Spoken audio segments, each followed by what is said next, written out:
Welcome back student with another video tutorial. Student आज हम renal abscess और tuberculosis को यानी कि रीनल ट्यूबरकुलोसिस को डिस्कस करेंगे। बेसिकली रीनल एब्सिस की बात करें तो रीनल एब्सिस एक किस्म का डिजीज़ होता है जो कि माइक्रो ऑर्गेनिज्म से होता है और इसके नतीजे में किडनी के अराउंड छोटे छोटे पॉकेट्स बन जाते हैं, छोटे छोटे गुब्बारे नुमा स्ट्रक्चर बन जाते हैं और वो गुब्बारे होलो किस्म का होते हैं, यानी कि अंदर से खाली होते हैं और अंदर उसके अंदर एक किस्म के इन्फेक्टिव फ्लूइड होता है जिसे हम पस कहते हैं। और इस कंडीशन को हम रीनल एब्सिस कहते हैं। किडनी के अंदर सीवियर किस्म की यानी कि सूजन बन जाती है और ये कंडीशन रीनल एब्सिस कहलाता है। रीनल टीबी की बात करें तो रीनल टीबी एक किस्म का ट्यूबरकुलोसिस होता है, किडनी का ट्यूबरकुलोसिस होता है जो कि माइकोबैक्टीरियम ट्यूबरकुलोसिस एक ग्राम पॉजिटिव बैक्टीरिया है उसकी वजह से होता है। ये पेशेंट मोस्टली जो पेशेंट होते हैं जिनको एक्यूट यूरिनरी ट्रैक इन्फेक्शन होता है और इसके अलावा एक्यूट यूरिनरी ट्रैक इन्फेक्शन के बाद एंटीबायोटिक देते हैं और एंटीबायोटिक के बाद भी पेशेंट ठीक नहीं होते हैं और इसके नतीजे में पायूरिया पास होता है, यानी कि मुस्तकिल तौर पर यूरिन के अंदर पस आ रहा होते हैं। तो इस यानी कि जब ऐसे पेशेंट की हम ब्लड सीएस करते हैं, कल्चर करते हैं, तो ऐसे पेशेंट का कल्चर भी नेगेटिव आता है। तो इस कंडीशन को यानी कि हम प्रेडिक्ट करते हैं ये पेशेंट जो है रीनल टीबी का जो है सस्पेक्टेड पेशेंट कहलाता है,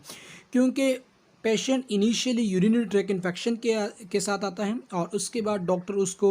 एंटी माइक्रोबियल थेरेपी देते हैं, लेकिन वो एंटी माइक्रोबियल थेरेपी के साथ भी ठीक नहीं होता और नतीजतन ये होता है कि पायूरिया आता है, मुस्तकिल तौर पर यूरिन के अंदर पस आता है और नतीजतन ये होता है कि किडनी के अंदर जो टेस्ट किया जाता है यूरिन डीआर का, यूरिन सीएस का, वो भी नेगेटिव आता है। तो मुस्तकिल तौर पर एक तो यूरिनरी ट्रैक इन्फेक्शन की जो थेरेपी दी है वो थेरेपी भी काम नहीं आई, इसके अलावा एंटीबायोटिक दिए जो एंटीबायोटिक भी काम नहीं आए और मुस्तकिल तौर पर यूरिन के अंदर पस आ रहा है। तो इसका मतलब ये है कि पेशेंट जो है वो रीनल टीबी पर सस्पेक्टेड है। रिस्क फैक्टर की बात करें तो किडनी का इन्फेक्शन हो गया, इसके अलावा हेमाटोजीनियस यानी कि ब्लड स्ट्रीम के ज़रिए फैल जाना टीबी का, इसके अलावा कहीं से भी इन्फेक्शन जो है वो ओरिजिनेट हो जाना, इसके अलावा डायवर्टिकुलाइटिस यानी कि इंटेस्टाइन के अंदर छोटे छोटे पॉकेट बन जाना, इंटेस्टाइन के अंदर इन्फ्लामेशन हो जाना, इसके अलावा अपेंडिसाइटिस है यानी कि अपेंडिक्स की इन्फ्लामेशन, स्टोन डिजीज़ हो गए और इसके अलावा urine flowing backwards into the kidney from the bladder, vesico ureteral reflux जिसे हम कहते हैं। वेजिको यूरिथ्रल रिफ्लक्स एक किस्म का डिजीज़ होता है जिसमें यूरिन जो है वो बैकवर्ड फ्लो होता है, यानी कि किडनी की तरफ दोबारा फ्लो होता है। तो यूरिथ्रा और यूरिनरी ब्लैडर के अंदर जो माइक्रो ऑर्गेनिज्म होते हैं वो इनफ्लक्स हो जाते हैं दोबारा किडनी की तरफ। प्रेगनेंसी भी इसके रिस्क फैक्टर में शामिल है और डायबिटीज़ मिलिटस भी इसके रिस्क फैक्टर में शामिल है। पैथोफिजियोलॉजी की बात करें तो पॉजिटिव एजेंट आके जो फीकल इनकॉन्टिनेंस हो गया या कैथेटराइजेशन हो गया, पोस्टपोनमेंट ऑफ वॉइडिंग हो गया, प्रेगनेंसी हो गया, डायबिटीज़ मिलिटस हो गया, या इसके अलावा सेप्टिसीमिया वाले पेशेंट हो गए या ट्यूबरकुलोसिस पॉजिटिव वाले पेशेंट हो गए, वो बैक्टीरिया आके यूरिथ्रिया के ज़रिए ओपन हो जाएगा या ब्लड के ज़रिए आके किडनी को जो है पहुंचेगा। रीनल ट्यूबरकुलोसिस की बात कर रहे हैं या इसके अलावा रीनल एब्सिस की हम बात करें तो उसके नतीजे में यूरिनरी ट्रैक्ट जो होंगे उनके अंदर इन्फ्लामेशन होगी। अगर यूरिनरी ट्रैक्ट के अंदर इन्फ्लामेशन हो गया तो इसका मतलब कि जो रिफ्लेक्स होगा उसके अंदर टर्जर आ जाएगा, वो रिफ्लेक्स जो है डिस्टर्ब हो जाएगा और जो म्यूकस मेम्ब्रेन है वो म्यूकस मेम्ब्रेन जो है वो भी डैमेज होते जाएंगे और उसके नतीजे में उस म्यूकस मेम्ब्रेन के अराउंड एक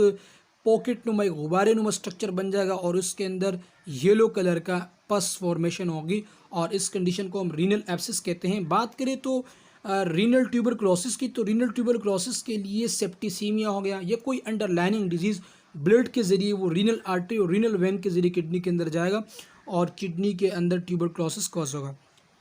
मैनिफेस्टेशन की बात करें तो चिल्स, फीवर, इसके अलावा डल एच, पाल्पेबल मास यानी कि किडनी के ऊपर जब पाल्पेशन करते हैं यानी कि असेसमेंट का एक किस्म है जिसे हम पाल्पेशन कहते हैं, पाल्पेशन होगी, ऑर्गन जो है वो पाल्पेट करेगा, इसके अलावा एब्डोमिनल पेन होगा, प्रेशर के साथ होगा, टेंडरनेस ऑन पाल्पेशन, जब पाल्पेशन करेंगे और किडनी के ऊपर प्रेस करेंगे तो टेंडरनेस होगी यानी कि सेंसिटिव टू पेन, उस जगह को टच करने से पेशेंट को पेन होगा और इसके अलावा पेशेंट जो है वो एक किस्म का सीरियस इल दिखाई देता है। डायग्नोसिस की बात करें तो यूरिन कल्चर रिपोर्ट आता है, यूरिन डीआर, ताकि इसको रूल आउट करते हैं कि आया ये इन्फेक्शन कहें यूरिनरी ट्रैक इन्फेक्शन है या कोई और इन्फेक्शन है, ब्लड टेस्ट हो गए, सीटी स्कैन से ही फाइनल डिसीजन हम लेते हैं, अल्ट्रासाउंड हो गया, और इसके अलावा intravenous urography biopsy to diagnose renal TB. Biopsy एक छोटे से गोश्त के टुकड़े लिए जाते हैं किडनी से और उसको डायग्नोस किए जाते हैं पैथोलॉजिकल लैब में कि आया किडनी के अंदर कोई ट्यूमर तो नहीं है, बिनाइन ट्यूमर है, मेलेग्नेंट ट्यूमर है, या इसके अलावा टीबी तो नहीं है। इसको डायग्नोस करने के लिए बायोप्सी लेते हैं और इसे हम इंट्रावीनस यूरोग्राफी बायोप्सी कहते हैं। मेडिकल मैनेजमेंट की बात करें तो मेडिकल मैनेजमेंट रीनल एब्सिस में स्मॉल लोकलाइज एब्सिस जो हैं वो इंट्रावीनस एंटीबायोटिक के मेडिकेशन से जो हैं और इसके अलावा इंसिजन करते हैं, यानी कि छोटे से उसमें ड्रेन किया जाता है, छोटा सा सुराख किया जाता है किडनी में और उस सुराख की वजह से जो पस फॉर्मेशन होते हैं उसको ड्रेन किया जाता है। इसके अलावा पेरीनिफ्रेटिक एब्सिस की बात करें तो पेरीनिफ्रेटिक एब्सिस में percutaneous drainage of the abscess, percutaneous drainage की बात करें तो प्रीक्यूटिनियस किडनी के अंदर या किडनी के बाहर जो स्किन होती है उस स्किन से ड्रेन किया जाता है, उस पस की फॉर्मेशन को ड्रेन किए जाते हैं। पेशेंट को मॉनिटर किया जाता है ताकि पेशेंट कोई सेप्सिस की तरफ ना जाए, कोई सीवियर इन्फेक्शन ना लगे, और इसके अलावा इनपुट और आउटपुट को स्ट्रिक्टली ऑब्जर्व किया जाता है।